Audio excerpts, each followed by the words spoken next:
Star Citizen 3.23 is easily the biggest patch Star Citizen has received since 3.0. It introduces a huge amount of new features, updates, and polish that progress the game to a state that feels once again truly next generation. From technical updates that enhance clouds and shadows to updated water physics, while introducing performance features like DLSS and FSR, to major steps forwards in technology like the replication layer, which is the last step before server meshing, to exciting updates like the overhauled Mobiglas and map system, and then the complete rework of the Flightmodel dubbed master modes. There's just too many things here to describe in a single sentence. So join me then as I comprehensively break down the best features of patch 3.23 for Star Citizen, including some that are not even included in the patch notes. And if by the end you think I did a good job and you want to see more, please don't forget to hit that like button and subscribe button to show your support. By the way, the winner of the C1 has been announced. It was Dreamwraith from the comment section who was subscribed, and the next one for giveaway is going to be a Freelancer and a new Pulse ground vehicle, which you can only win by commenting down below and subscribing to the channel. With a game as complex and detailed as Star Citizen, new technologies are often needed to progress the alpha towards achieving the dream of a full game. 3.23 is yet another one of those pivotal patches on which the future of the game hangs, thanks to the introduction of something they call the replication layer. It's the go-between tech for servers that copies a server's information and then replicates it onto another server with exact precision, saving things down to the location of a player's discarded bottle on the surface of a moon. In the new patch, it manifests as server recoveries, which means that we are no longer going to experience 30Ks for the most part. So when a server goes down now, you can stay connected to the server you're on and just keep playing after it recovers. In the near future though, it's what's responsible for handing information off to another server in a server meshed environment. Without this then, there can't be server meshing as Star Citizen has planned, which means no new star system, no increased server cap, no performance increase in the server FPS, nothing. So this has been a very important patch for Star Citizen to get right, which is why it's so great to be able to say that it's met contact with the wider community and survived the initial release, with some hitches here and there, but it's working. The ever-improving visual fidelity of the game continues in 3.23 with the inclusion of vastly improved water and cloud simulation. Clouds now cast much more realistic shadows on surfaces and below, scattering light in a more believable way, creating a more lifelike backdrop than we've ever seen before. And if you really want to turn it up a notch, you can now select the photo mode, which is basically the reference version of the cloud straight from their Houdini modeling software, which make it look absolutely spectacular. But beware, even on a 4090 and a 7950X3D, it will make your computer get really warm. And the water too in this patch has seen a complete rework of its shader and now physically reacts to the world in a way that looks better than we've ever seen before in the game. Flying now with the deck never looked this cool. It's like being in the movies. And thankfully, alongside all of these visual improvements, we've also now got some performance features that have now become more industry standard. 3.23 finally introduces DLSS, FSR, and CIG's own version of upscaling they call TSR, which is now available in the graphics menu options. Frame generation though is not yet available with DLSS, so that'll be coming later, likely once they get Vulkan up and running and they get multi-threaded support fully online.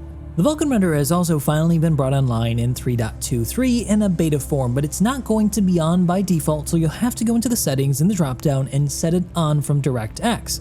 It doesn't also yet have multi-threaded support, which is a feature they plan on introducing later, but it is a priority for the teams. The new renderer promises to enable improved performance in the future then, with more modern visuals like ray trace global illumination. Don't expect any performance increases in 3.23 though, as that's not the intended effect of this introduction just yet. It's not yet mature, so that'll be coming later down the line. Other major visual changes that I noticed that weren't in the patch notes though, that may be a result of these new updates to the Vulkan render, are longer render distances that I've ever seen before. You can see moons, planets, and other structures from huge distances. I could see here Crusader from across the system, and it looks like the LODs have been improved for lighting at great distances, allowing you to see things like cities and stations from much further away much more clearly.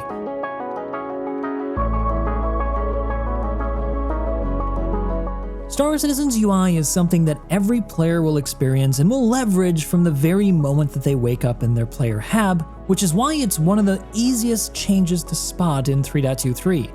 Nearly every element of Star Citizen's UI has been overhauled in this new update, making it not just visually more appealing, but also more useful and informative. Now clearly providing much better health information, comms channel information in the upper right, useful tips that are contextual in the lower right, and heading and inclination information on the top and right-hand side of the screen. And even things like pop-up notifications as well as the chat window are also improved. But I'm sure that many of your eyes are already glued at the upper left-hand corner of the screen, where you'll now see a new minimap represented in a cool, futuristic, holographic 3D display complete with labels and some other cool features I'll show you in a bit. Hitting F1 reveals the brand new Mobiglas in 3.23, which has a bunch of great information right here on the home screen, like contract information, notifications you may have missed, what your status is with the law, and a really cool new app that connects with your ship to show you things like ammunition and fuel reserves, a working environmental indicator, and a health system indicator that shows you your character's current health status and any problems you might have. And then each of these link to their own associated apps by just clicking on the arrow on the upper right corner of the tab. Other major changes of note include the Contracts app, which is now much better sorted and easier to use with drop-downs for each classification of mission. There's also a verification button, which allows you to more easily distinguish between legal and less than legal mission types. They're even highlighted in red if they're non-legal. Skipping over maps for now, we'll return to that in a moment, is the journal, which is functionally the same but visually improved in 3.23. The same goes for the assets page, and Reputation has seen a pretty big visual improvement here to more clearly show an org's affinity towards you. This is going to play in towards the Reputation gameplay that's coming partially in 3.23, but more in 4.0, where it's going to determine whether or not an organization in the universe, specifically AI ones, will assist you, do nothing, or actually attack you on site. After that, the wallet design has been improved to allow you to more easily send money to who you want, and then the landing, vehicle, and comms apps have remained the same as they were in 3.22, awaiting a more in-depth rework later on. Undoubtedly though, the biggest change and probably the most requested one of all of the UI changes and updates are the changes to the map system formerly known as the Starmap. Here now is a unified system between the local environments and a wider star system map. On the local level, there's now a phenomenal holographic 3D display of your surroundings, including labels for all major points of interest. You're also able to toggle between local areas on the top center of the screen, just if you're curious. With this, they've also added the ability to pin custom locations with names and set routes to help you more easily navigate. And routing will actually show up in your minimap after it's been set, functioning as a Google Map-esque experience to help you navigate where you need to go. The system though isn't perfectly reliable yet, and it does break in some locations where the nav meshes aren't fully completed, so be aware that it won't work everywhere. To use this feature, you simply have to hover over the location you want to go and hit R, and it will automatically place the navigation pin. And this map system also allows you to know where your party members are at all times, so you can track where they are in a, say, station to help you guys get together more easily.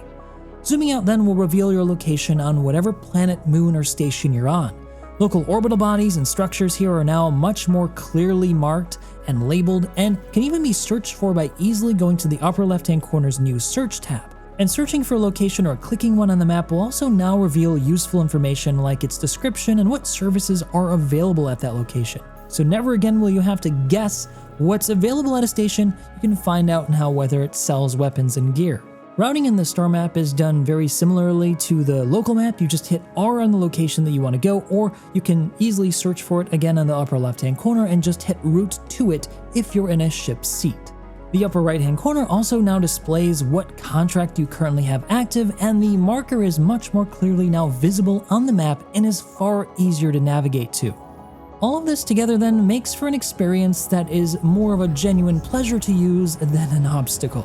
There are a few games that do maps this well, but I can't think of a single one that does it at this scale. It's a truly mind-blowing system, and it's not even fully implemented yet. We're still waiting on local topographic maps to give us local readouts of the area while we're on foot on a planet or moon, and a balanced version of the personal scanner that allow us to scan down geological features, obstacles, ships, and even players while on foot. Returning to the on-foot experience, shops also now have a new UI element that displays an item's information simply by looking at it in a very intuitive way. And we also now have an interaction radial menu, which looks great and gives you the option to perform additional functions with a given object. Access by holding F and right-clicking.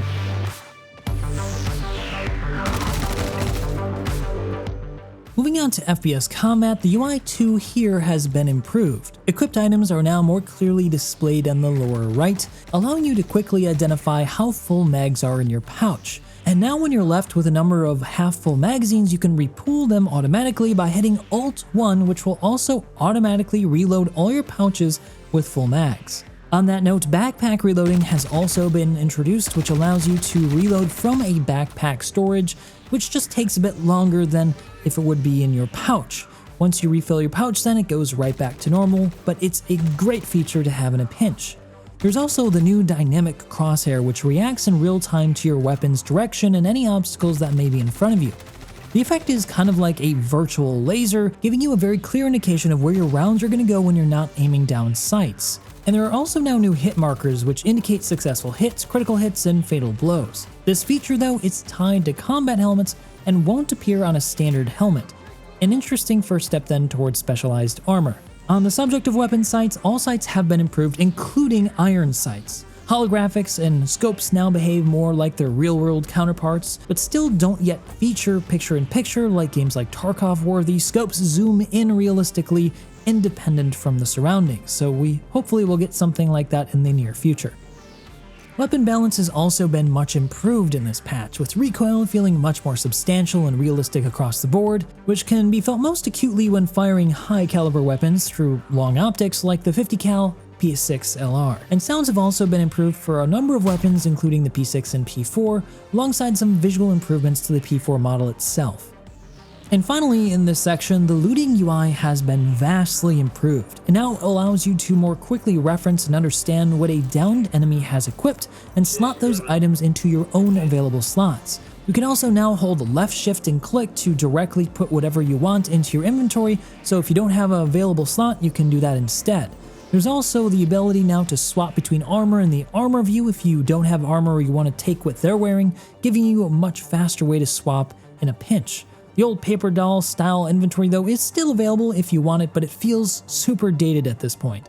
After spending several weeks then living with these changes, I can confidently say that they're way faster and easier to use than the old system, and I'm in love with it. It's proven incredibly effective in allowing me to loot a medpen quickly before diving back into cover should I run out. I'm overall then really impressed and excited about all of these changes, and I feel that it's a big step forward for the game.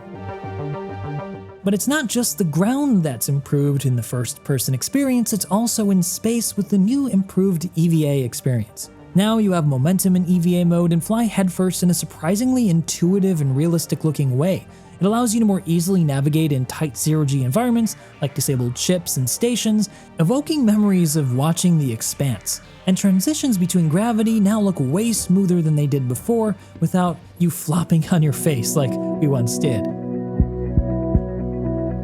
Star Citizen's approach to character creation is a rather unique one, preferring to use real 3D scan faces and blending them together to create unique results. They call it the DNA system, mimicking the results of 2 or more people genetically combining to create a new human. The downside though is that it's never really been terribly intuitive to use. That is no longer the case though in the new system introduced with 3.23. Now facial features can be physically manipulated while drawing on the existing DNA system, basically leveraging much better features to use what's already there. Now you have much more agency over the way you look. They've also added a variety of more straightforward sliders such as color fields to hone in on the exact skin tone that you like and the type of hair and eyes that you want. On the subject of hair, they've also added beards finally, so we've got facial hair in the game now and a much more in-depth selection of hair dyes, as well as the ability to tune the location of those dyes to make for some crazy and subtle combinations. And now we have a styling tab which allows you to choose makeup for your character. And the best part of all of this is that you can finally export your character and save it to an external save file that can be referenced in future updates. This way you never have to worry about replicating your process, reset after reset, and can stick with your character the way you like it now until the end of Star Citizen or until they break something. This of course also means that now you can export your character and share with other people, or import other people's characters to try it out for yourself. So again, if you guys want to share what you guys have done, I'd love to see it. And then in Arena Commander, they've introduced a swath of new updates and maps to choose from. This includes custom lobbies, which returns the ability to start games with custom settings and preferred maps and modes. And you can also test the resource management feature that's the first step towards engineering in this patch. This requires a group of people though, so it's most effective to get some friends together first. While this is just a taste then of engineering, it's proven to be a great and exciting first step and a way to see how the future of big ships are going to be. If you guys want to know more about this feature set, I encourage you to check out my video on the subject called Big Ships Are Changing Forever. I'll put a link in the description down below. Aside from that, there were a bunch of new maps to try out, including some from the PU that have been added thanks to them introducing their streaming tech into Arena Commander. So we now have Miner's Lament, Skyscraper, Kaplan Circuit, Dunlow Derby, the Lorville Outskirts, all at our disposal in a safe environment that allows you to hone your skills without dying in the PU for real. They also added a new race course called the Stanton Pyro Jump Point course, which tests the master modes in racing to understand how people will leverage them.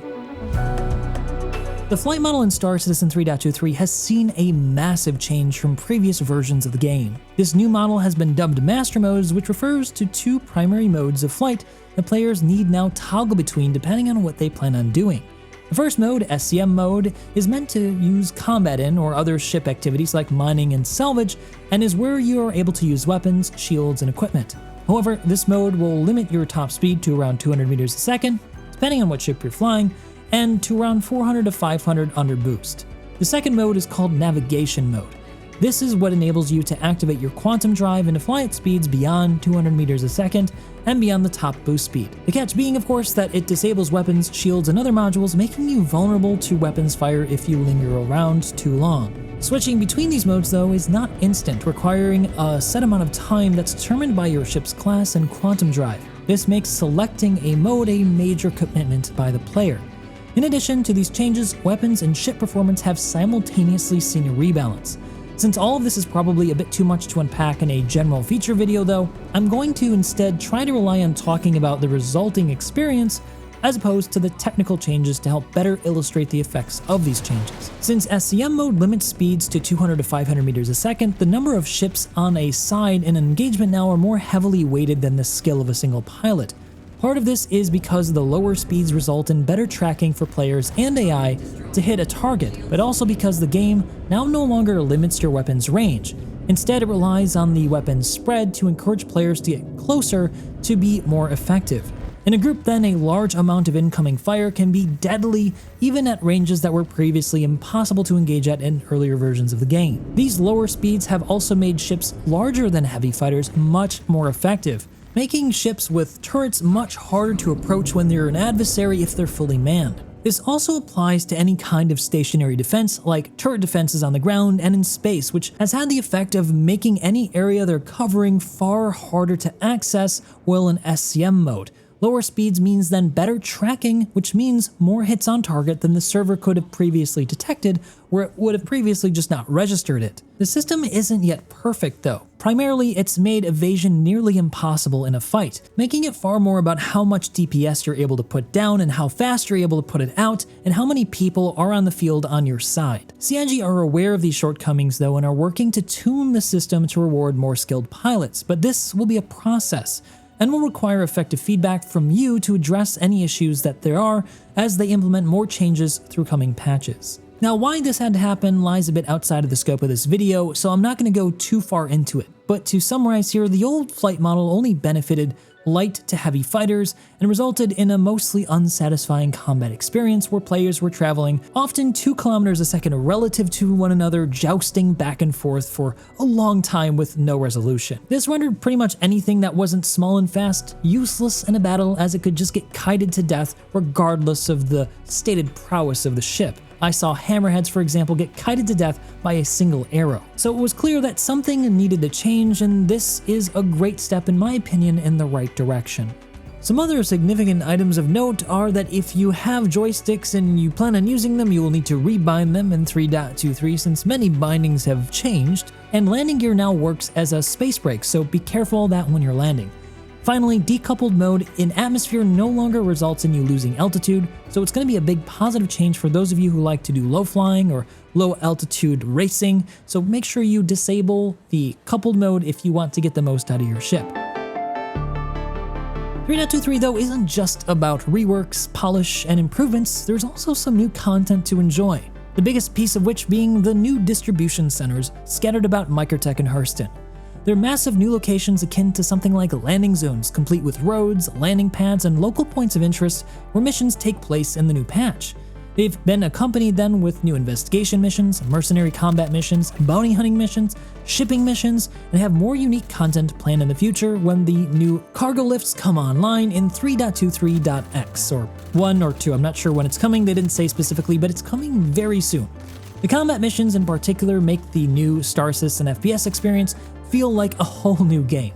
The interior and exterior locations are some of the best locations in the game right now, providing an exciting new challenge for anybody who's a fan of FPS gameplay and milsim. This is also thanks to some improvements with the AI, as well as the inclusion of additional armor and weapons that they have access to, including sniper rifles.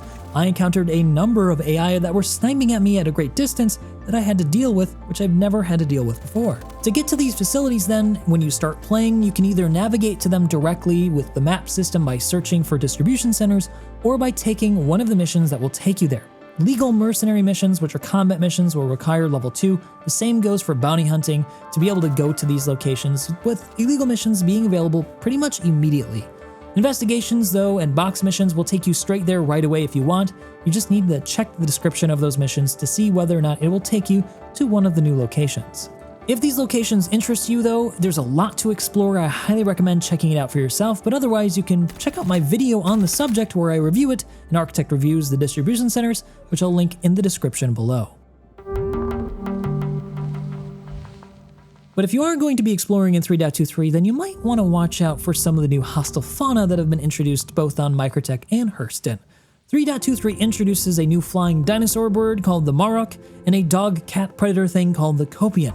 There are some missions that will take you out to clear them in caves and on the ground, and to gather resources that they have on them in order to make some money. I believe this was intended to be in this patch, by the way, but I actually haven't found a place to sell the items that you get from them, so if you've found a place and know how much they're worth, please let me know down in the description below. And the Copians are also now in caves, so they can pounce on you if you're not paying attention while you're mining, so watch out for them there. You can usually hear them ahead of time if they're making noises, but they don't always make noise. So watch out, Star Citizens, because it's become a little bit of a horror game. 3.23 though was not absent of any flyable new ship on its first release, as the patch has come with an unexpected release of a new ground bike called the Mirai Pulse, which also includes a racing variant called the Mirai Pulse LX. It's Star Citizen's tiniest, fastest bike yet, and the best part is that it fits in pretty much any ship with an interior, including an Aurora. It's going to make for the perfect little companion for approaching defended distribution centers for newer players who don't have access to big and tanky ships, and a fun alternative for lovers of ground racing. Personally, I already picked up a couple of them, and I'm loving them. As promised though, 3.23 also includes the Overdrive event reward, giving participants access to an F7A Mark II Hornet for free for I think 6 days, and an upgrade to an F7A Mark II from an F7C if you own one. It's a bit controversial, this part. I've already covered it, so I'm not going to go too much into it, but it should be there if you log into 3.23 and accept the last mission, which just sends the upgrade to your inventory. It's a fantastic new ship that deserves its own review. It's got 4 size 3s, 2 size 4s, and a complement of missiles, making it a very heavy-hitting medium fighter, and may just become one of the best ships in its weight class. And I'm not going to say it. I'm not going to say it. But it's not just about new ships in 3.23, there have been some notable improvements to some ships in the game. The Gladius, for example, has seen a big overhaul of its audio, the Freelancer has gotten a huge rework of its component hatches in the back, and there's some new effects for some engine trails for a number of ships, including the Pisces. They also have added a number of ships to the in-game ship shop, including the Fury MX and LX, the Lynx Rover, Hull C, Spirit A1, Cutter Scout and Cutter Rambler, Spirit C1, SRV, Storm and Storm AA, Santoki, and the X1 Base, X1 Force, and X1 Velocity. However, they, as well as every other ship available in-game to purchase, are now vastly more expensive than they were before. This has been part of an economy rebalance done by the new economy team, which have rebalanced not just ship prices, but a number of other items in the game like armor and weapons and ammo, and as well as mission payouts. So it's not just that ships are more expensive, you can earn more money in other locations while other things are going to be more of a cost sink. Overall then, there's been a lot of new updates in this patch, and I didn't cover every single element of it in this video. If you want the full patch notes, I'll link them down below if you're interested, but it has easily then been the biggest update that we've ever seen in a single release for Star Citizen. What's more is that the replication layer, a vital piece of the future of Star Citizen, is functional and survived contact with the community.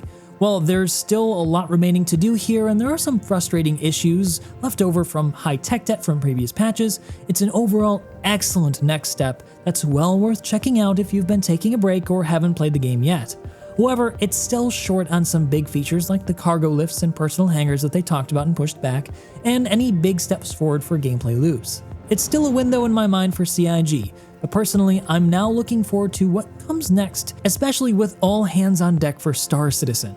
And how about you? How are you liking Star Citizen 3.23? And don't forget that Invictus is next week, which will include a free fly, so if you've not played the game yet and you want to try it for free for yourself without buying it, you'll have an opportunity in the coming week. That's it for now, guys. If you liked the video, you know what to do. Hope to see you in the next one.